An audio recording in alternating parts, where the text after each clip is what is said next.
Okay, hey, now it's time to learn how to write a DBQ, because that's going to be your test this year, is this one DBQ. And it's going to be a challenge. 45 minutes is not a lot of time. I'm going to teach you some tricks. This is the very first part of this. What I'm going to do, guys, is walk through a practice DBQ. It's not the one I assigned for points, but it's a practice one. It'll be on the website later, so you can practice as well. It's actually a World War I DBQ, which is not going to be on the test because we know that the AP test this year ends in 1900, basically. Okay, so what I'm going to do is walk through how you read DBQ and how you plan for it. The next video will be after I've written it, and I'm going to go walk you through the different steps through a completed DBQ, which I'm going to do later on. Alright, so the first thing I want to do with any DBQ is read the prompt. Now here's the problem. In May, when you actually take the AP test, you're not going to be able to have time to print out your DBQ, most likely. And you could print it out. Disadvantage of not being able to print it out, you can't write on the you can't write on the thing to make notes, right? So it's going to be done through scratch paper to the side, and I'll show you how to do that in a minute. All right, so let's read the question. Evaluate the extent. Well, there's that word evaluate, right? So the extent means a range, so either a lot or not, right? So evaluate the extent. So was there a big change or not change? To which the experience of the First World War changed relationships between Europeans and colonized people. Now you know this is 1914, 1918, and equality, racial equality doesn't exist yet. So you're going to probably, just by reading that, know that things aren't going to change that much, right? Maybe a little. Okay, so that's something to know. If you can answer that in your head first, as soon as you see DBQ, that's a good way to start it. Okay. So let's walk through the steps. So the first thing you want to do is read each document. Now you're not going to have a lot of time. Now I'm thinking you're going to have 15 minutes to plan your DBQ and 30 minutes to actually write it. Not a lot of time. So what you want to do, guys, is just quickly read the documents and then also make note of who is saying these things, right? So for example, document 1 is a Baptist minister. We don't know what race he is, but the name sounds like he might be an African.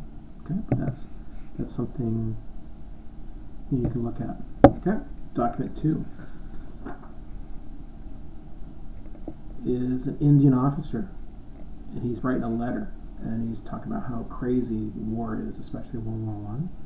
Document 3 is a simple photograph. It shows some African soldiers with some white people, look like they're civilians, not actually soldiers, and they're hanging out, smoking a pipe, having a good time. Looks like propaganda to me.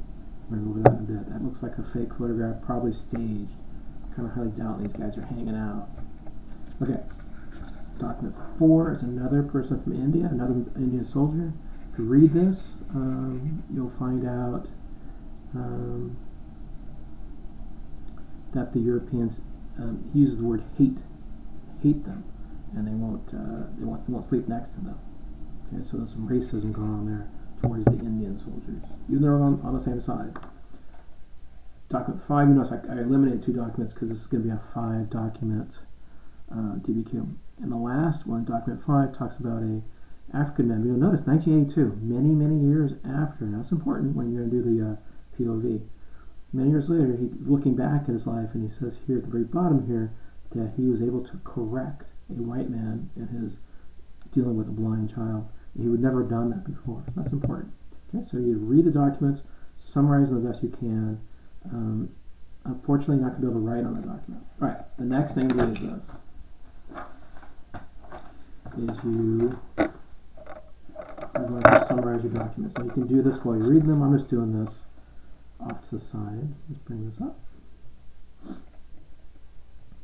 Alright, so document 1 was a minister. We're not sure if he's African or if he was British, white British, we don't know. But basically, the document 1 says the Africans, they can't understand war. They're not civilized people. They're a bunch of innocents. And the letter he wrote was never published. It may or may not be important, but basically he's looking down upon Africans and saying that they're not civilized enough to know what this war is really about.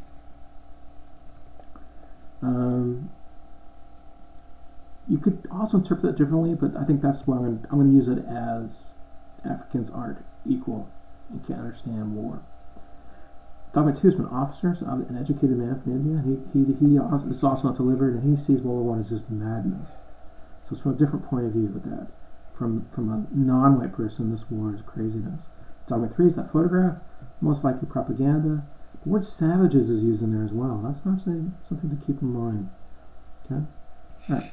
Document 4 is another soldier from India, also not delivered, and he basically said the Europeans hate them. So that's actually a pretty simple document, pretty straightforward. Document 5 was written in the future, far from the war, shows a new freedom and respect that non-whites feel they have.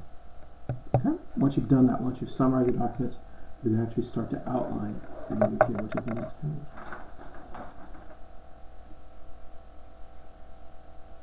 Okay, first thing you want to do, context and thesis. We've done that a lot, the LEQs. Context, World War I, the need for non-white soldiers. Well, non-white soldiers are just as good as white ones. They blow up just equally well. So, yeah, they are. So, you know, with the deaths that the Europeans faced, they actually wanted to bring in some of their colonial soldiers as well. And racism was very much a factor, even though they're all fighting on the same side. Thesis, 2 parts. This is going to be a 2-part thesis for this DBQ. You're only, with 5 documents, you're not going to get 3. You're going to have two body paragraphs. And I came up with possibly there's more respect towards the non-whites, but most likely nothing really changed. So you can put that into a thesis, just the outlines, your main 2 parts of it. And we're going to write the thesis later. Next, you're going to make a T-chart. T-charts are important for DBQs, and you put your documents in there. More respect is document 3, document 5. Nothing changes 1, 2, and 4. That's my opinion. Yours might be a little different, but you want to have at least 2 documents each side. Okay, a 1 document paragraph is probably not a good idea. Alright, POV. Some teachers call it HIPPO or HIP. POV is point of view. Why was a document made? And you're going to add a sentence every time you use a document. A sentence or 2 that explains why that document was made. For example, document 1 is a minister. He gives a Eurocentric opinion about Africans. So you would say, as a minister, maybe doesn't respect Africans, doesn't respect their culture. Document 3 we talked about already is probably propaganda. Why would they use propaganda? Well, to get people to accept non-white soldiers. Document 5 was written many years ago, and that's an issue. We're going to actually probably bring that up in our POV, was that maybe this guy doesn't quite remember it really was 70 years later. Maybe he's kind of forgotten, or maybe he made it up.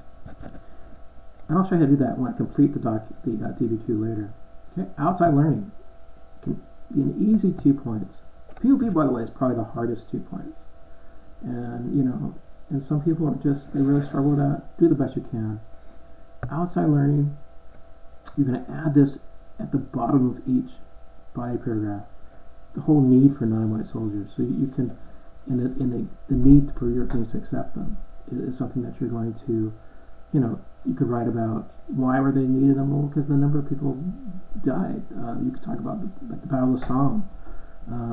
You know, 300,000 British casualties in the first day. Right. Imperialism is another part. You can bring that in there. Social Darwinism. No idea why were Europeans so racist, even with soldiers that fought on their side.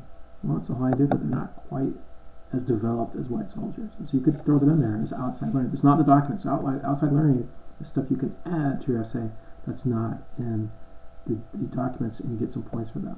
Okay? What I'm going to do next, guys, is actually write the DBQ out, and then later I'm going to post that. So for now, look for the practice DBQ on the website in a bit, and then you can go through this process. I highly recommend that you practice this and complete the DBQ that's per points. The more you practice this, the more likely you're going to get a 5 on that test. Okay? All right. We'll see you guys later.